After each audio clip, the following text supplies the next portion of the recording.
मी फक्त BA होतो ज्यावेळेला मी IPS मध्ये सिलेक्शन झालं. BA इतिहास, शिवाजी विद्यापीठ, कोल्हापूर.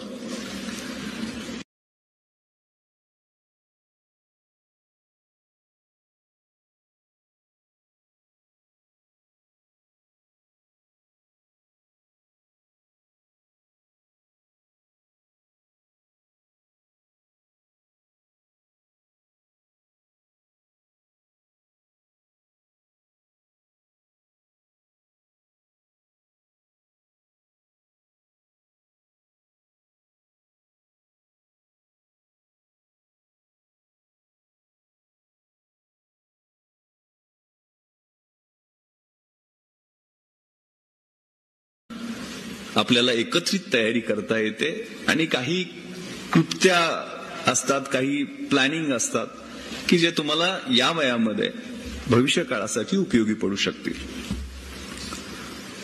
माझं गाव हे खूप छोटं आहे. कोकरूड नावाचं गाव आहे शिराळा तालुक्यात. 32 शिराळा पण ऐकलं असेल.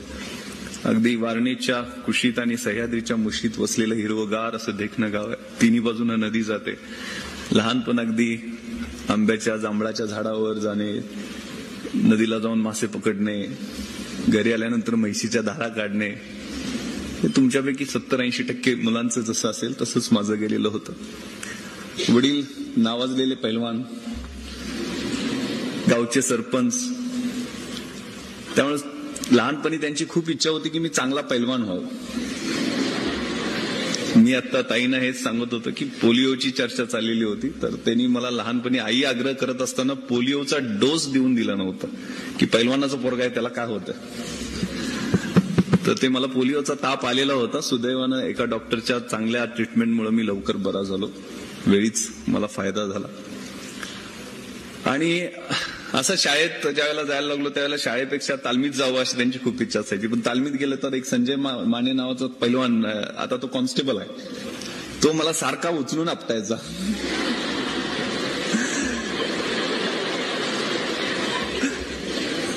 ढाक लावणे असा प्रकार म्हणतात.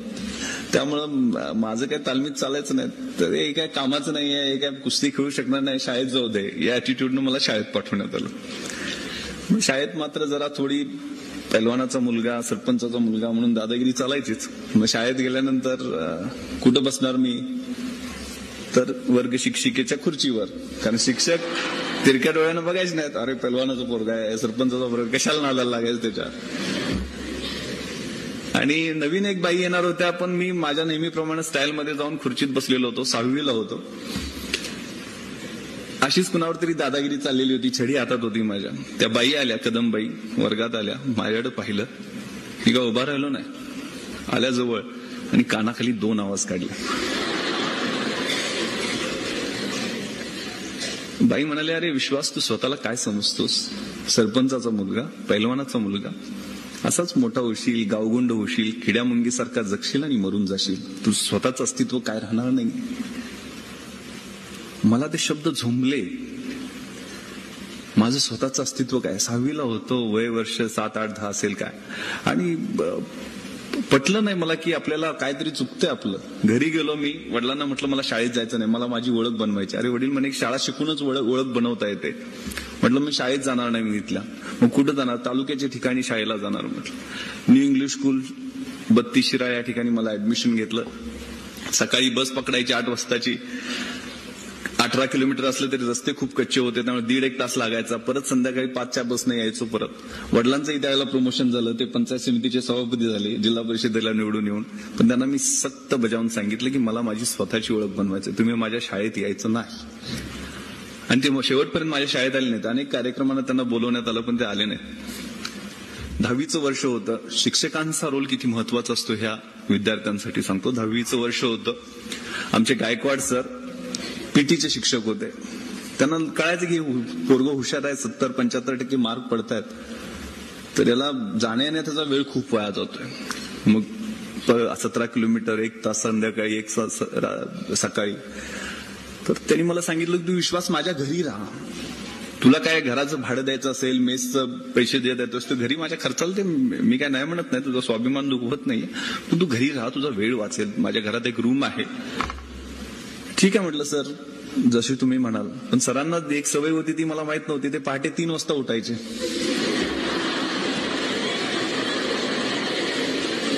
आणि व्यायाम करायचे. चांगले बॉडी बिल्डर. मग ते पहिल्याच दिवशी आले, माझा दरवाजा ठोकला, विश्वास उठ. सर म्हटलं 3 वाजलेत. 3 वाजता उठायचा आणि अभ्यास करायचा. तुला अभ्यासात पहिला नंबर मिळवायचा आहे. या कॉलेजमध्ये तुला 75% मिळवत असतील तर तुला 85-90% मार्क पाडायचे आहेत. आणि त्यांनी मला 3 वाजता उठवायला सुरुवात करायची.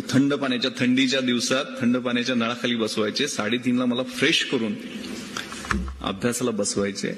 3:30 ते 8:30-9 पर्यंत माझा अभ्यास असा व्हायचा की जे काही वाचेल ते डायरेक्ट ब्रेन मध्ये जायचं. इतका चांगला अभ्यास झाला, कधी मी स्वप्नात सुद्धा विचार केला नव्हता एवढे मार्क, म्हणजे 88 साली 88% मार्क मिळवून मी तालुक्यात पहिला आलो.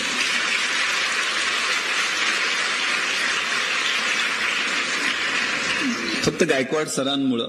मग सगळ्यांना जसं वाटत असतं त्यावेळेला मग 11वी-12वी सायन्स, मग व्होकेशनल इलेक्ट्रॉनिक्स. मग तो राजीव गांधींचा पिरियड होता की सगळ्यांनी इलेक्ट्रॉनिक्स इंजिनियर व्हायचं. मग माझ्याही मनात तसं घुसवण्यात आलं. मग मी 11वी सायन्सला कोल्हापूरला न्यू कॉलेजला ऍडमिशन घेतलं. पण 12वीला असताना अगदी स्कॉलर बॅचमध्ये चांगले मार्क्स पडत होते. असंच एक व्याख्यान आमच्या कॉलेजमध्ये आयोजित करण्यात आलेलं होतं. आमच्या कॉलेजचे भूषण गगराणी हे IAS मध्ये भारतात 3रे, आणि ते पण मराठी साहित्य आणि मराठी माध्यमातनं परीक्षा देऊन झालेले होते. हे आम्हाला पटलं नाही की ही कलेक्टर बनवणारी, SP बनवणारी एवढी मोठी परीक्षा ही मराठीतनं देता येते, मराठी साहित्य विषय घेता येतो. हे नवीन नवीन गोष्टी होत्या. मी, माझ्या शेजारी आनंद पाटील, माझा छोटा चुलत भाऊ, तो 11वीला होता, तिथं 2 जण बसलेलो होतो. की आपल्याला असं काय करता येईल का, आपल्याला ही परीक्षा देता येईल का, विचार एक ठिणगी पडली. मी म्हटलं आनंद, बघू आपण रिझल्ट लागल्यावर पाहू.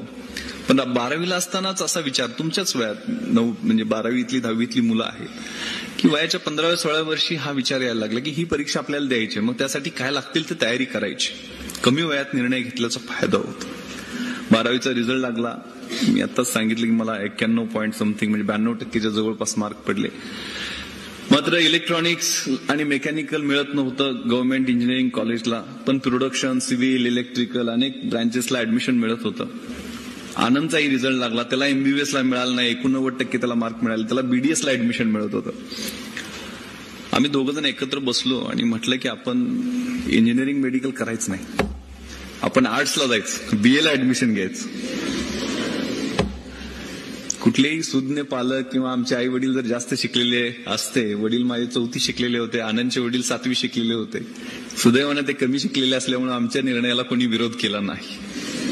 यांना करायचं ना, काय करायचं म्हणतात, IAS IPS नाही, डेप्टी कलेक्टर DYSP नाही तर फौजदारची परीक्षा तरी द्यायची, काहीतरी सिलेक्शन आपलं होईल, हा ठरवलेला होता, एक प्लॅन केलेला होता. इंग्रजीत एक म्हण आहे की if we fail to plan we plan to fail. जर आयुष्याचा प्लॅन करायला आपण चुकलो ना तर पुढे जाऊन आपण खूप चुकणार असतो, यशस्वी होणार असतो. एक प्लॅन बनवला, एक ट्रॅप बनवला, आपल्या परस्मोर एक डू ऑर डाय अशी परिस्थिती निर्माण केली की आपल्याला ही 3 वर्ष आहेत ना कॉलेजची, ती व्यवस्थित प्लॅन करायची आहेत. हा शांततेचा काळ आहे. एक म्हण आहे इंग्रजीत खूप खूप चांगली आहे, मराठीत भाषांतर सांगतो की जर शांततेच्या काळात जास्त घाम गाळला तर युद्धाच्या काळात तुम्हाला कमी रक्त सांडावं लागतं. हा तुमच्या आयुष्यातला शांततेचा काळ आहे, कॉलेजचा दिवस. या कॉलेजच्या दिवसामध्ये जेवढा घाम तुम्ही गाळाल, घाम म्हणजे काय शब्दशः अर्थ घ्यायचा नाहीये, अभ्यास करून जिद्दीनं तळमळून एक एक दिवस जर तुम्ही प्लॅन करून घालवला, तुम्हाला महिन्यात काय करायचंय, वर्षात काय करायचंय ठरवलंय. दंगा मस्ती करायचीच असते कॉलेजला, त्याबद्दल दुमत नाहीये. परंतु आपलं करिअर काय आहे, आपले आई वडील आपल्याला या ठिकाणी पाठवतात, थोडाफार आपल्या पोटाला चिमटा काढून त्यांनी पैसे बाजूला ठेवलेले असतात, त्या पैशाचं काहीतरी चीज करून दाखवायचं, हे जिद्दीनं ते पाठवत असतात. आपल्या घराचं, आपल्या आई वडिलांचं, आपल्या शिक्षकांचं, या संस्थेचं नाव मोठं करायचं ही जिद्द तुमच्यामध्ये या वयामध्येच असते. आणि हे वय म्हणजे लात मारीन तिथं पाणी काढणारं वय असते. काय ठरवाल ती गोष्ट घडत असते. ते एक मोटिवेशन, स्वतःमध्ये किलिंग इन्स्टिंक्ट त्यावेळेला आम्ही बनवून घेतलं. आणि कॉलेजची माझी BA ची वर्ष होती, त्याचा प्लॅन. मग एनसीसीचं सर्टिफिकेट आपल्याला मिळवायचं आहे. एनसीसीच्या माध्यमातून शूटिंग कॉम्पिटिशनमध्ये आपल्याला गती आहे, तर त्याचं गोल्ड मेडल युनिव्हर्सिटीपर्यंत तरी मिळालं पाहिजे. एनएसएसच्या माध्यमातून मास लिटरसी, रुरल रिकन्स्ट्रक्शनचे कॅम्प आयोजित करून त्यात भाग घेणं. पुस्तकं मिळवणं थोडंसं कठीण होतं, कारण पुस्तक महागडी होती. एवढी मोठी संस्था आमची नव्हती. मग पुस्तकांसाठी काय करायचं, तर गावात एक आम्ही स्टडी सेंटर बनवलं. स्टडी सेंटरच्या माध्यमातून ग्रामीण भागातली जेवढे काही संस्था, इकडं तर आपल्या वेस्टर्न महाराष्ट्रातच आमचं गाव येतं, त्यामुळे सहकारी संस्थांचं जाळं होतं, त्यांच्याकडनं मदत जमा केली. आमच्या गावचे आमदार जे आता विधान परिषदेचे सभापती आहेत शिवाजीराव देशमुख साहेब, त्यांना ही कल्पना सांगितली की आम्हाला लायब्ररी बनवायची आणि लायब्ररीसाठी पैसे पाहिजेत. त्यांनी 1 लाख रुपये, मी एसवायला होतो त्यावेळेला, आम्हाला मुख्यमंत्री सहायता निधीतनं मिळवून दिले. जवळजवळ 2-2.5 लाख रुपये आमच्याजवळ जमा झाले. त्यातली 1.5 लाखाची पुस्तकं आणि 1 लाखाची छोटीशी इमारत आम्ही बांधली. ती पुस्तकं 1.5 लाखाची म्हणजे वाघिणीचं दूध आम्हाला मिळालं आणि अभ्यासाला जिद्दीनं सुरुवात केली. काही माहित नव्हतं, कशी परीक्षा देता येते, कुठं देता येते, काय पुस्तक वाचावे लागतात, काय करावं लागतं, काही माहित नव्हतं. पण त्या पुस्तकाच्या माध्यमातून सगळ्या दिशा कळायला लागल्या. महाराष्ट्र शासनाची SIC नावाची इन्स्टिट्यूट आहे मुंबईमध्ये, ते माहिती मिळालं. तर हे कॉलेजच्या तुमच्या वयात ह्या गोष्टी सुरू केल्या की आपल्याला अशा पद्धतीनं प्लॅनिंग करून यश मिळवायचं आणि त्यासाठी एक दिवसाचा, एक रात्रीचा प्लॅन करायला सुरुवात केली. ग्रॅज्युएशनचा रिझल्ट, BA ला गोल्ड मेडल मिळालं युनिव्हर्सिटी लेव्हलला. परत मुंबईला SIC ला ऍडमिशन मिळालं. तिथं 6 महिने अभ्यास केला, पण पहिल्या अटेम्प्टला प्रिलिम्सलाच नापास झालो.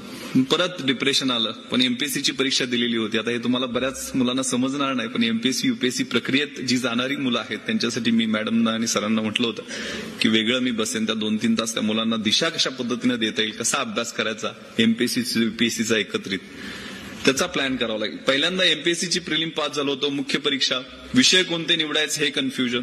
तर नवीन विषय एक सोशॉलॉजी नावाचा घेतला, ज्याची मला ABCD सुद्धा माहित नव्हती. पण 8 दिवसात अभ्यास करून सुद्धा मला 140 मार्क त्यात पडलेले होते 200 पैकी, जी खूप चांगला स्कोर मानला जातो. आणि रिझल्ट लागला. मुद्दामून ही गोष्ट मी सांगतोय, रिझल्ट लागला. मुख्य परीक्षेत मी पास झालेलो होतो. मग पास झालं म्हटल्यानंतर इंटरव्ह्यूचा कॉल आला.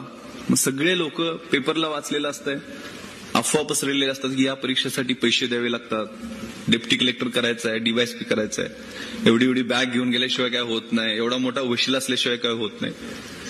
मलाही असं सांगण्यात होतं. त्यावेळेला तर मी 95 साली ज्यावेळेला पास होलो, नुसतं पासआउट झालेलो होतो. 21-22 वर्ष वय होतं.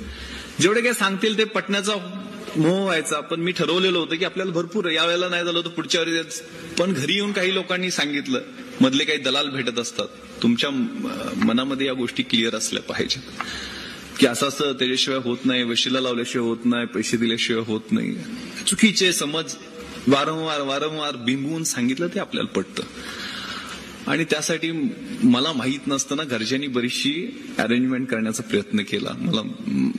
मी ज्यावेळेला इंटरव्ह्यूला गेलो त्यावेळेला मला 2-3 वाक्यांमध्ये बाहेर घालवण्यात आलं की विश्वास, you R to young to join the service. म्हणजे 21 वर्ष वय होतं माझं, 1973चा जन्म. आणि त्यांनी लिटरली माझा 5 मिनिटात इंटरव्ह्यू संपवला. मला रिटर्न एक्झामिनेशनला 530 मार्क होते, जे खूप चांगले होते. इंटरव्ह्यूला फक्त 70 मार्क दिले. 611ला शेवटची ओपनची पोस्ट मिळालेली होती. मला कुठलीही पोस्ट मिळाली नाही. Deputy collector, DYSP. Main pass झाल्यावर तर लोकांना गावाकडे अफवा पसरली, हे झाला साहेब झाला, डेप्टी कलेक्टर झाला, DYSP झाला, अशा अफवा पसरल्या. लोक माझ्याकडे भेटायला यायचे ग्रामीण भागात.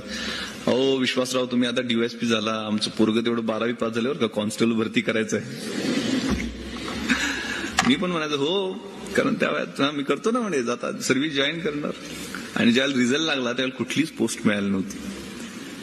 चुकीच्या मार्गाने गेलेलो होतो, एकही पोस्ट मिळाली नव्हती. फ्रस्ट्रेशन आलेलं होतं. घरी आलो की ग्रामीण भागात कशी परिस्थिती आहे, ज्यावेळेला चांगलं असतं त्यावेळेला सगळेजण कौतुक करायला येतात आणि ज्यावेळेला वाईट होतं, अरे कसं काय झालं रे, येऊन भेटायला, जसे मैताला जातात ना भेटायला, तू तर पास होणार होता, काय झालं. आणि हा पिरियड असा असतो की अपयशामध्ये खूप जवळची लोक सुद्धा सोडून जातात. अगदी हृदयाच्या जवळची सुद्धा सोडून जातात. समजलेलं दिसत नाही.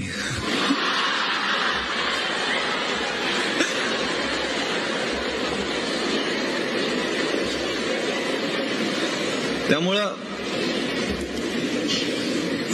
एक बॅड पॅच, 1996 वर्ष मी बॅड पॅच मानतो की असा वाईट अनुभव आल्यामुळं मी ठरवलं की मला स्वतःच काय जमणार नाही आता. त्यावेळेला जिल्हा परिषदेची इलेक्शन पण लागलेली होती. वडील ऑलरेडी जिल्हा परिषद मेंबर होते. त्यांना म्हटलं की मला काही अभ्यासाचं जमणार नाही, मला काय जिल्हा परिषद तिकीट मिळवून देताय का, बघा माझं वय भरतंय आता. तर वडिलांनी खूप चौथी शिकलेले होते पण खूप समंजस, सरळ मार्गी. त्यांनी मला सांगितलं, विश्वास तुला स्वतःचं, तू आता म्हणतोयस ना, तर ही गोष्ट ब्लेसिंग इन डिस्गाइज, इष्टापत्ती म्हणून समज आणि जिद्दीला कामाला लाग. येणाऱ्या वर्षात अभ्यास कर, जर झालं नाही तर बघू ना, आपलं काय शेतीवाडी चांगली आपली, काय प्रॉब्लेम नाही. पण तुला नापास झालाय, तुझा अपमान झाला असं वाटतंय ना, तू अभ्यास कर. आणि 97ला मी अभ्यास करायला सुरुवात केली. माझ्याकडे डायरी आहे माझी. मुंबईला SICत मी ऑलरेडी होतो, त्यामुळे परत तिथं ऍडमिशन मला मिळाली नाही. राहण्याची सोय लवकर जवळ होत नव्हती. आंबिवली स्टेशन कल्याणच्या समोर आहे, कल्याणच्या पुढं जवळजवळ 80 किलोमीटर. त्या ठिकाणी आत्तेभाऊच्या फ्लॅटवर राहायची सोय झाली. तिथं मला गायकवाड सरांनी जी सवय लावलेली होती ना 10वीची, ती आठवली. तिथं मी 3ला उठायचो, 3:30ला मी 3:30ची ट्रेन पकडायचो आणि 5:30ला मी VT स्टेशनला पहिला माझ्या लायब्ररीत जाणारा मुलगा असायचो. सकाळपासून संध्याकाळपर्यंत 8:30 पर्यंत अभ्यास करायचो. एक जीन्स, एक गोलगाळ्याचा टी-शर्ट, स्लीपर, दाढी वाढलेली, अशा पद्धतीनं तळमळीनं एक 8 महिने अभ्यास केला, 8-9 महिने. आणि त्यावेळेला मग MPSCतनंही deputy collector, cells tax inspector, PSI तिन्ही परीक्षा दिलेल्या होत्या, वेगवेगळ्या परीक्षा झालेल्या होत्या. 3-3-9 प्लस फिजिकल ते PSIची असते ती धरून 10 आणि IPSच्या प्रिलिम मेन्स इंटरव्ह्यू 3, म्हणजे 13 परीक्षा 8 महिन्याच्या काळात मी नॉनस्टॉप पास होत गेलो.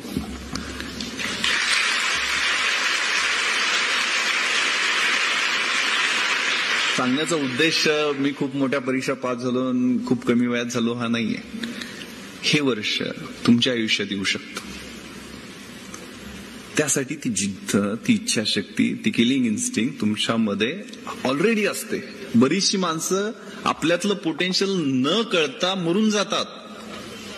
खूप मोठं काहीतरी करू शकलेले असतात ते, पण ते न कळता मरून जातात. माझ्या अभ्यासाच्या डायरीवरती, अजूनही ती माझ्या गावाकडच्या लायब्ररीत डायरी आहे, पहिल्या पानावरती मी एक कविता लिहिलेली होती, मला खूप आवडलेली होती. द पोएम ऑफ ला मांचा, जपानी माणसांची कविता.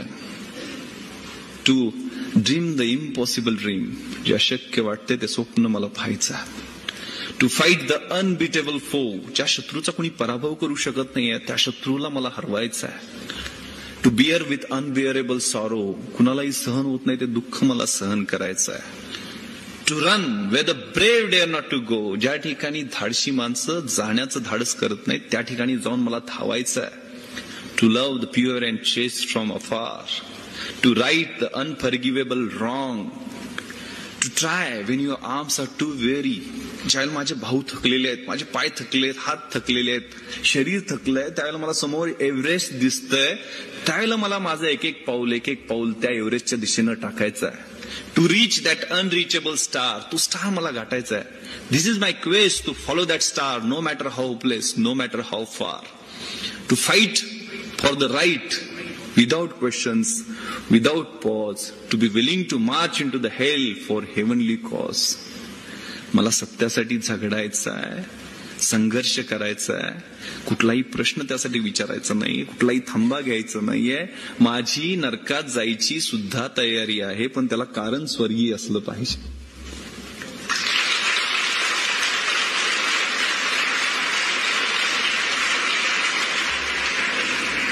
ही इच्छाशक्ती त्या अभ्यास करताना समोर होती.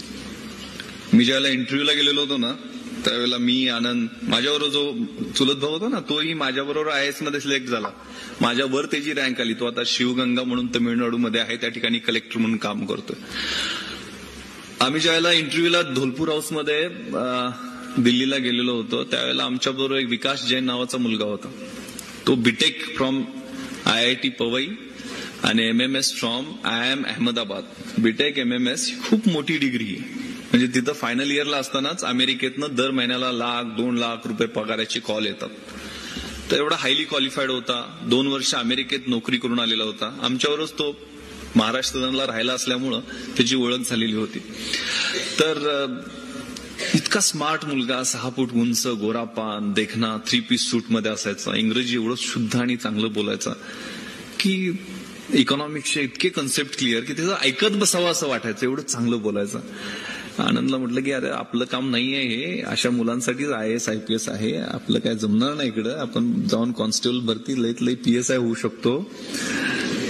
आनंद म्हणे आता परीक्षा देऊन पास होऊन आलोय तर ही इंटरव्ह्यू देऊन तेवढं जाऊ. म्हणजे ज्यावेळेला मग आम्ही इंटरव्ह्यूला एकाच महाराष्ट्रातले असल्यामुळे एका ग्रुपमध्ये होतो. विकासचा अगोदर नंबर आला आणि त्यात आम्हाला पॅनल, अचानक पॅनल डिक्लेअर होतात. MPSCचे पॅनल अगोदर कळतात आपल्याला कुठलं पॅनल आहे, पण UPSCचे पॅनल तुम्हाला 7 पॅनल्स एका वेळेला बसले असं कुठल्या पॅनलला जायचं ते अचानक डिक्लेअर होतं.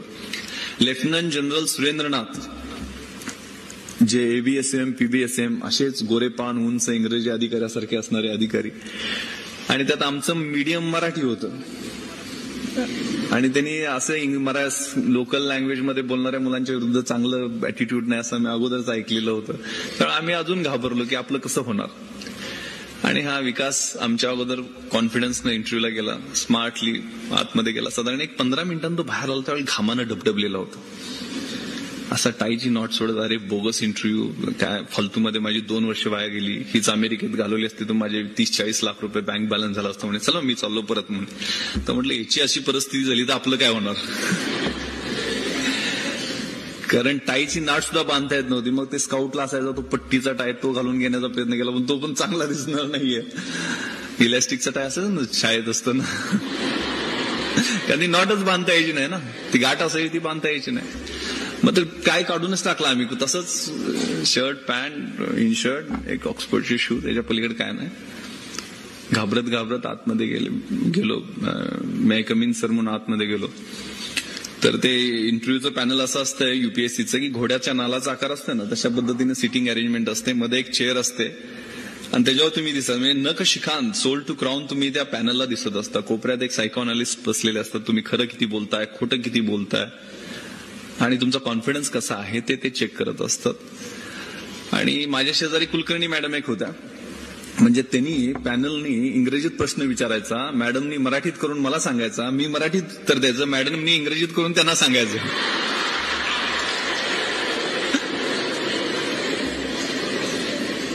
अशी दळभद्री परिस्थिती.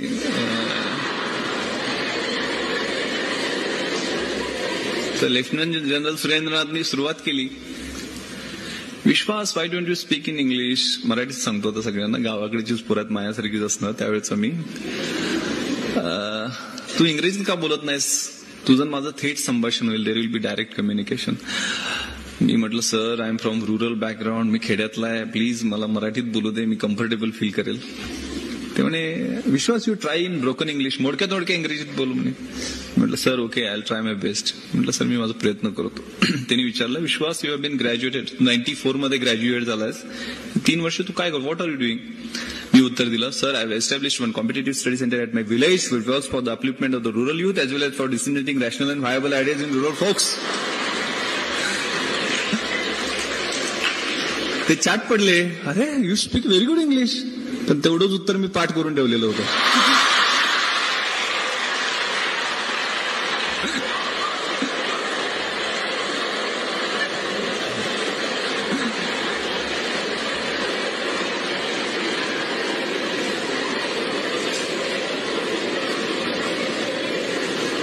कारण ग्रॅज्युएट झाल्यानंतर 2-3 वर्ष काय करतो, सगळ्यांना प्रश्न विचारतात, मलाही विचारणार, मला माहित होतं, त्यामुळे पाठ करून ठेवलेलं होतं. त्यानंतर माझं खरं इंग्रजी बाहेर यायला लागलं. पुढचा प्रश्न काय होता, माझा मराठी साहित्य विषय होता आणि त्यांनी मला विचारलं की विश्वास, you might have heard about Ghashiram Kotwal. Ghashiram Kotwal बद्दल ऐकलं असशील, वाय इट वॉज कंट्रोवर्सी, वादग्रस्त का झालेलं होतं. मी उत्तर दिलं sir, Ghashiram Kotwal was drama written by Vijay Tendulkar and it was controversial because Nana Fadnavis was shown as behind women person. आता त्यांना बिहाइंड वुमेनचा अर्थच कळेल ना. मग त्या मॅडमनं मी सांगितलं स्त्री लंपटचं भाषांतर करून द्या, मग त्यांनी वुमनायझर म्हणून भाषांतर. म्हणजे असं माझं जमेल तसं पुढे ढकलायला लागला. पण माझ्या एरिया ऑफ इंटरेस्ट मध्ये ज्या वेळेला इंटरव्ह्यू आला, माझा छंद जो होता तो organising rural youth for mass development, ग्रामीण भागातील युवकांचं रचनात्मक कार्यक्रमांसाठी संघटन. आणि त्यासाठी मी सगळ्या गोष्टी खेड्यातल्या असल्यामुळं खेड्यातल्या गोष्टी स्वतः केलेल्या होत्या. मला ग्रामीण भागातले प्रश्न चांगल्या पद्धतीनं माहित होते, त्यामुळे जमेल तशी माझा UPSCतनं IPSचा इंटरव्ह्यू असो किंवा MPSCनं डेप्टी कलेक्टरचा असो, विक्रीकर निरीक्षकचा असो किंवा कुठलाही असो, मला पुढचे प्रश्न काय विचारणार हे माहीत असायचं. कारण मी त्याचा प्लॅन केलेला होता. आपल्याला याचा सब क्वेश्चन हा असू शकतो. शूटिंगच्या संदर्भात सगळी तयारी केलेली होती. त्यामुळे मला सगळे प्रश्न, उपप्रश्न जे अपेक्षित होते ते विचारले गेले. जसे जमतील तसे मराठी, हिंदी, इंग्रजीत ते प्रश्नांची उत्तरं मी दिली. शेवटचा प्रश्न त्यांनी विचारला होता तो खूप मला महत्वाचा वाटतो आणि मला त्यांनी मार्क जास्त दिले असतील असं वाटतं. त्यांनी हिंदीत विचारलेलं होतं लेफ्टनंट जनरल सुरेंद्रनाथनी की विश्वास इस दुनिया में तुम क्यों आए हो, इस दुनिया में आने का तुम्हारा मकसद क्या है. तर काय उत्तर, मी तर स्वतःहून आलेलं नाही, आई वडिलांनी आणलं. काय उत्तर द्यावं. काय म्हणजे कलेक्टर झालो तर ग्रामीण भागातले प्रश्न सोडवेन, लोकांच्या समस्या सोडवेन, गरिबांचे अश्रू पुसण्याचं काम करेन, असं काहीतरी उत्तर दिलं असतं तर ते बोगस नकली वाटलं असतं. मी क्षणभर माझ्या भूतकाळाकडे पाहिलं. मला बाहेर बसलेला आनंद दिसला. तो इंटरव्ह्यूसाठी आलेला होता. भूतकाळाकडे पाहिलं, पूर्ण भूतकाळाचं पुनर्विलोकन केलं आणि उत्तर दिलं, sir I have come here to struggle. मी या ठिकाणी संघर्ष करायला आलोय. आतापर्यंत प्रतिकूल परिस्थितीशी संघर्ष करत इथपर्यंत पोहोचलोय आणि इथं तुम्ही मला जर सिस्टम मध्ये येण्याची संधी दिली तर सिस्टम मधल्या वाईट गोष्टींच्या विरुद्ध संघर्ष करायची इच्छा आहे. ते उत्तर त्यांना अपील झालं. आणि ज्या ठिकाणी मी म्हटलं होतं ना मगाशी, विकास Jain, अमेरिकेतली BTech MMS highly qualified, मी BA इतिहास शिवाजी विद्यापीठ कोल्हापूर. तो हायली क्वालिफाईड मुलगा, त्याला पहिला प्रश्न विचारला की तू अमेरिकेतली 2 लाख रुपये पर महिन्याची नोकरी सोडून इथं 10,000 रुपये पर महिन्याची नोकरी पकडायला कशासाठी आलास. त्याला त्याचं उत्तर व्यवस्थित देता आलं नाही. त्याच्या इंटिग्रिटीबद्दल, त्याच्या ऑनेस्टीबद्दल, त्याच्या प्रामाणिकपणाबद्दल क्वेश्चन मार्क तयार झाला. आणि पुढचे त्याला प्रश्न विचारले की तुझ्या टाइम मध्ये इन्ग्रेडियंट्स कोणते आहेत, त्यात नायलॉन किती % आहे, पॉलिस्टर कसं किती % आहे, मग ते टेरिलिन कसं बनवतात. म्हणजे अतिशय इरिलेव्हंट असंबद्ध प्रश्न त्याला विचारले गेले आणि जाणीवपूर्वक त्याचा इंटरव्ह्यू फ्लॉप करण्यात आला. 300 पैकी त्याला 80 मार्क होते. त्या ठिकाणी मला महाराष्ट्रात 1997ला सगळ्यात जास्त 210 मार्क दिलेले आहेत.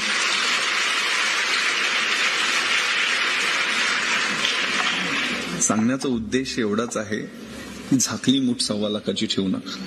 ओपन अप, बी पॉझिटिव्ह. आपल्यामध्ये असते ते, आपल्यामध्ये पोटेन्शियल असतं. एका अणूमध्ये जर विश्व उद्ध्वस्त करण्याची शक्ती असेल तर आपल्याला 2 हात, 2 पाय, 2 डोळे, सगळं चांगलं फिट शरीर दिलेलं आहे. अभ्यास करून कुणाच्या अंगाला भोकं पडलेत किंवा कोण मेलाय असं मी काय ऐकलेलं नाहीये. ही संधी आहे. जसं जमेल तसं प्रामाणिकपणे सांगत गेलो आणि यश मिळत गेलं. त्यामुळं हा वेळ आहे ना, हा खूप महत्वाचा आहे. तुमच्या आयुष्यातला कन्स्ट्रक्टिव्ह पिरियड आहे. मात्र इथं वळणही वेगळं लागू शकतं. या वयात अनेक काय म्हणतात ते 16 वर्ष धोक्याचं, आपण चुकीच्या मार्गालाही जाऊ शकतो. एखादी चमकणारी गोष्ट असते, चकाकणारी गोष्ट असते, आपल्याला वाटतं ते सोनं आहे. आपण जवळ जातो, त्याला हात लावतो, ती काच असते. कधीतरी ती काच लागते हाताला, जखम होते, त्याची जखमेची मोठी जखम होते, चिघळते, तिचं गँग्रीन होतं ना, आयुष्य कधी उद्ध्वस्त होतं कळत सुद्धा नाही. थोडंसं सावधान. अगदी काय सदासेवी अरण्य तारुण्य काळी करण्याची आवश्यकता नाहीये. थोडं आपल्याला ज्यासाठी पाठवलेलं आहे घरून, आपले शिक्षक आपल्याची जे अपेक्षा करतायत त्यासाठी वेळ दिला पाहिजे, त्यासाठी प्लॅन केला पाहिजे. एक चांगला शेर मला SMS वरती पाठवलेला होता कोणीतरी परवा, खूप चांगला, कि मंजिलें उन्हीं को मिलती है जिनके सपनों में जान होती है, यूं ही पंख होने से कुछ भी नहीं होता, हौसलों से उड़ान होती है.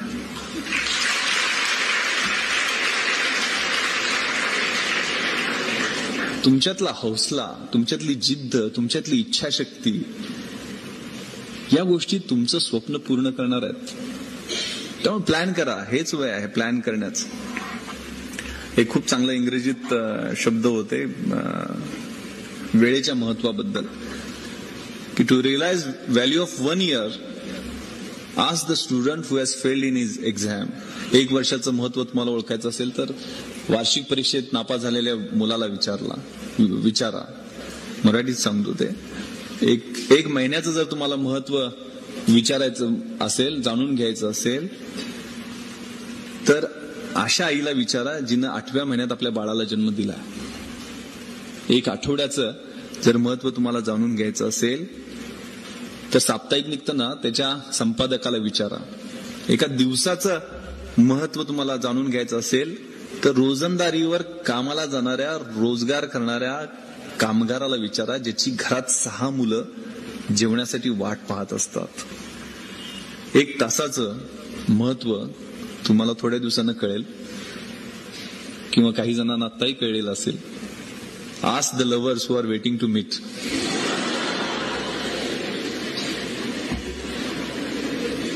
एक मिनिटाचं महत्व तुम्हाला जाणून घ्यायचं असेल तर ज्याची ट्रेन चुकली आहे अशा माणसाला विचारा. 1 सेकंदाचं महत्व तुम्हाला जाणून घ्यायचं असेल तर त्याचा नुकताच ऍक्सिडेंट चुकलाय ना, ऍक्सिडेंट मध्ये वाचलाय त्याला विचारा. आणि सगळ्यात महत्वाचं, to realise value of 1 milli second, सेकंदातल्या 10व्या भागाचं तुम्हाला महत्व जाणून घ्यायचं असेल तर ask the runner who has one silver medal in Olympics.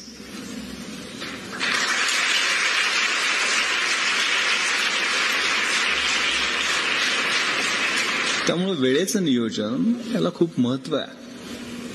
आपल्याला वाटतं की ही खूप मोठी मोठी माणसं झालीत, एवढं मोठं एम्पायर उभं करायला दादांना विचारा किती कष्ट लागले असतील.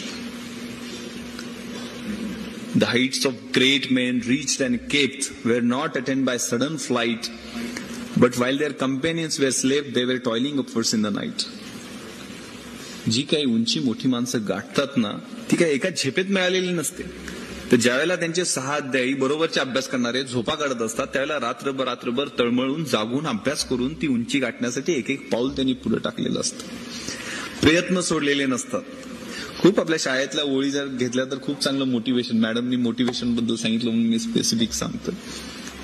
खूप चांगली एक कविता शाळेत असताना होती की जब तक सफल न हो नींद की चैन त्यागो तुम, संघर्षों का मैदान छोड़कर मत भागो तुम, कुछ किए बिना जय जयकार नहीं होती, कोशिश करने वालों की हार कभी नहीं होती. ही कोशिश, प्रयत्नवाद, संघर्ष हे तरुणाईची ओळख. तरुणाई कसली आहे? भगतसिंग, राजगुरू, सुखदेव, अशफाकुल्ला खान यांनी सुद्धा दंगा केला होता ना, त्यांची तरुणाई होती. रंग दे बसंती पाहिला असेल. न इज्जत दे, न अजमत दे, न सूरत दे, न सीरत दे, मेरे वतन के वास्ते या रब मुझे मरने की सिर्फ हिम्मत दे. कशी इच्छाशक्ती असायची, काय आरजू असाय. आरजू कुछ भी नहीं है, आरजू बस यही है, रख दे कोई खा के वतन मेरे कफन में. माझ्या कफनामध्ये या देशाची एक मूठभर मिट्टी ठेवावी अशी आरजू असणारे भगतसिंग फासावर जाताना आईला म्हणतात की मनी धीर धरी शोकावरी जननी भेटेन 9 महिन्यांनी. तू शोकावर, मी फासावर चाललोय ना, पण पुन्हा तुझ्या पोटामध्ये 9 महिन्यांनी जन्म घेणार आहे. तू शोकावर, धीर धर. अशी इच्छाशक्ती असणारी आमची आदर्श मंडळी, यांचे आदर्श समोर ठेवायचे, यांचे रोल मॉडेल्स म्हणून पुढे घ्यायचे. मी परवाच एक सर्वे वाचत होतो. आजकालची आपली मुलं आपलं कॉलेजचं शिक्षण पूर्ण होई तोपर्यंत 20,000 तास टीव्ही पाहतात. 20,000 तासामध्ये 15,000 खुनाचे सीन, मर्डरचे सीन, 12,000 रेपचे सीन आणि 1,00,000 अश्लील जाहिराती पाहतात. त्यांच्या पुढे किती आईबापांनी, शिक्षकांनी बोंब मारून सांगण्याचा प्रयत्न केला तर कसा फरक पडणार, असा एक सर्वे आला होता. आणि त्यात असं म्हटलेलं होतं की आजचे प्रश्न शाळेचे तास चुकवणे, शाळेमध्ये टिवल्या बावल्या करणे, विमान फेकणे अशा पद्धतीचे आहेत. म्हणजे शाळेतले प्रश्न, बंक करणे क्लासेस. पण उद्या जाऊन हे प्रश्न, शाळेतले प्रश्न, कॉलेजचे प्रश्न, हे गर्भपात, एड्स, चाकू सुऱ्यांचा वापर अशा पद्धतीचे भयानक होऊ शकतात. तर वेळीच आपल्याला सावध व्हायला नको का? ते विचार करण्याची बरेच आपली संस्कृती सांगते. यत्र नार्यस्तु पूजन्ते रमन्ते तत्र देवता. ज्या ठिकाणी नारीची पूजा होते त्या ठिकाणीच देवता वास्तव्य करतात, आणि ज्या ठिकाणी होत नाही तिथं त्राफला क्रिया, कुठलीही क्रिया यशस्वी होत नाहीये.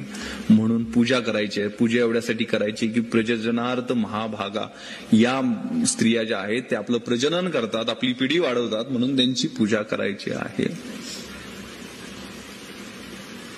तर म्हणजे संस्कृती आपण मोठ्या गप्पा मारल्या तरी फॅक्ट बघितला तर विजय देवरायच्या राजाला 4,000 बायका होत्याच ना. एका वेळेला 4,000 बायका सती गेल्या. तर मला समजत नाही एक राजा 4,000 किती दिवस होतात आयुष्यातले.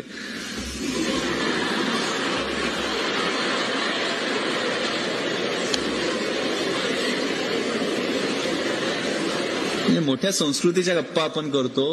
पिता रक्षती कौमार्य, भर्ता रक्षती यौवने, पुत्रो रक्षती वार्धक्ये, न स्त्री स्वातंत्र्य मर्हती, अशी काही सुभाषित असतात. सांगण्याचा उद्देश असाच आहे की आपलं जे स्वत्व आहे, व्यक्तिमत्व आहे, ते स्वतःहून बनवल्याशिवाय उद्या तारणारं कोणी नाहीये. स्वामी विवेकानंदांनी सुद्धा सांगितलं की no bird can fly with one wing. त्यामुळे स्त्रियांना जर पुरुषाच्या बरोबरीनं जपान, जर्मनी, US हे देश पुढे वेगानं का गेले, फिनिक्स पक्षासारखे ते मोठे का झाले, राखेतून का उभा राहिले, तर तिथं स्त्रिया आणि पुरुष एका वेळेला खांद्याला खांदा लावून या देशाच्या प्रगतीसाठी त्यांनी काम केलं. आमच्या बॅचमध्ये एक भारती जजोरिया नावाची मुलगी होती. आम्ही 56 पैकी 50 पुरुष आणि 6 मुली अशा पद्धतीनं आमची बॅच होती. 6 पैकी भारती जजोरिया एक. आमच्या वर्षाच्या शेवटी अॅक्वॅटिक मीट असते, म्हणजे पोहण्याच्या स्पर्धा, आणि त्याचे 9 गोल्ड मेडल असतात वेगवेगळ्या इव्हेंटचे. मग त्यात free style, best stroke, back stroke, butterflies अशा 50 मीटर, 100 मीटर अशा वेगवेगळ्या इव्हेंट होतात.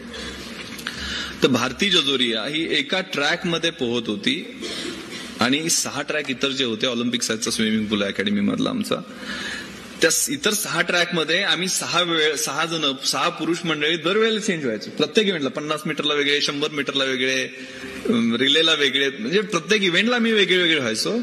पण भारतीनं तो ट्रॅक सोडला नव्हता. ती एकटी प्रत्येक इव्हेंटमध्ये पोहत होती आणि त्या एकटीनं 9च्या 9 गोल्ड मेडल घेऊन गेली.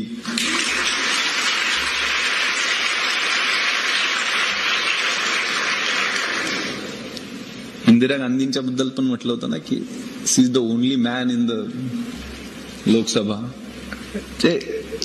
सांगण्याचा उद्देश तिचं, ऑफकोर्स ती एका सिनियर IAS ऑफिसरची मुलगी होती. तिचे वडील चीफ सेक्रेटरी होते. लहानपणापासून तिला ते फिजिकल फिटनेस आणि ह्या गोष्टीचं वेड होतं.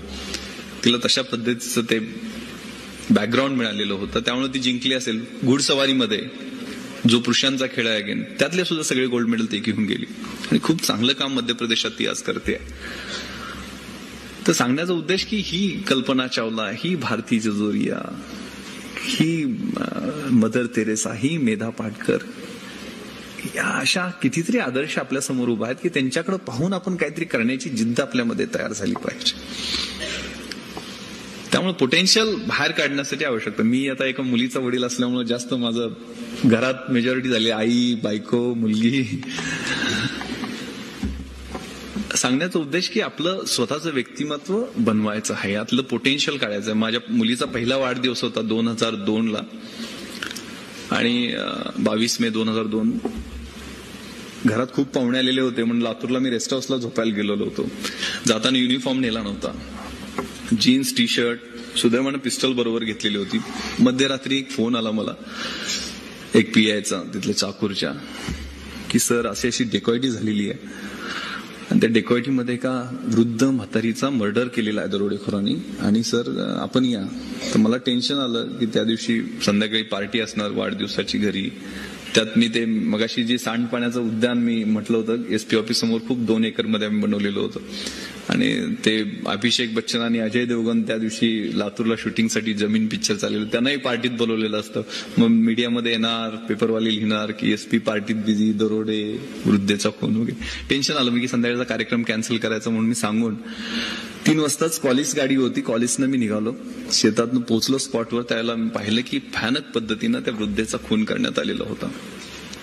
मी येताना सगळी नाकाबंदी ऑलरेडी लावलेली होती आणि मला तेवढ्यात कॉल आला.